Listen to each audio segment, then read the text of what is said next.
Hi there, Tanya Harris here, and I'm trying to bring back 2 Minute Tuesday. I know I slipped for a while there, but I had my fundraiser a couple weeks ago and that's done. So trying to get back to normal. So I will try to be doing more of these 2 Minute Tuesdays. So if you're just joining me, 2 Minute Tuesdays are when I give super quick tips. I do have What's in It Wednesday when I go a little bit more in depth, but this 2 Minute Tuesday is really quick 2 minute tips for a more non-toxic lifestyle. And for those of you that don't know me, my name is Tanya Harris, and I'm a board-certified holistic nutritionist, the mother of three, and I'm also a childhood leukemia survivor. And my mission is to help parents discover the common toxins in their home that are affecting their health, but especially their children's health. So with all that being said, I am now going to start the timer. So, and also to let you know, I am trying to do this in 2 minutes, so I do have notes, so you might see me kind of looking around. I do have notes so that I can make sure to hit this 2 minute mark. So with that, I'm going to hit this timer and see if I can actually do this in 2 minutes or less. So tonight's topic is sodium lauryl sulfate, and you can see that written up above my head. That's the ingredient we're going to be on the lookout for. So that's something you'll find commonly in things that foam, such as shampoos, toothpaste, and hand soaps, and so many other products. But what I wanted to talk about tonight real quick is that it's really highly irritating.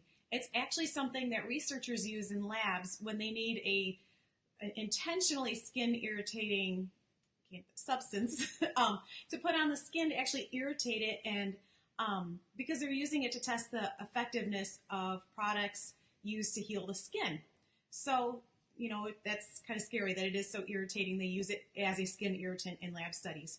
So one of the things that it can do is if you are prone to canker sores, or if your child is prone to canker sores, studies have found that sodium lauryl sulfate can lead to canker sores. And that's because it's so irritating to that thin oral mucosa that it could actually be irritating to the point that kind of the underlayer is exposed, which can cause those mouth ulcers. And if you've ever had those, you know how painful they can be. So if you or anyone in your family experiences canker sores, I would look at your toothpaste, and there's actually quite a few out there that have sodium lauryl sulfate, more common than not. So I would look at your toothpaste as a culprit and see if changing does anything for you. Another thing it can do is it can lead to hair loss. Because it is so irritating, again, if you don't rinse it thoroughly, it can leave a residue on the scalp, which can corrode the hair follicles.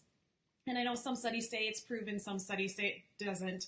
But more scientific studies that I've found have said that is a possibility because it can corrode the hair follicle.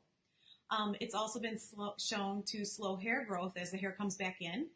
And another thing is that it's very drying to the hair, which can lead to breakage, which is another way it can lead to hair loss. Oh, I guess I have to figure out how to done. Okay, that's going to be annoying. Stop. Okay. Okay, so that's another way that it can lead to hair loss. And that's all I have for that. So I'm super excited. I did nail it.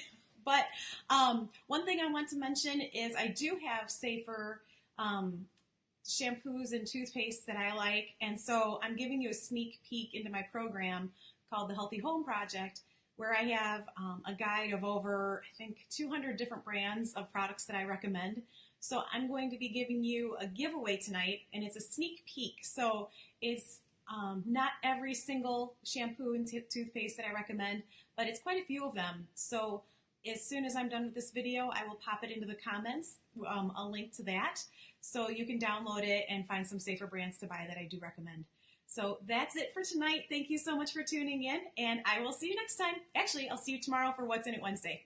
Bye.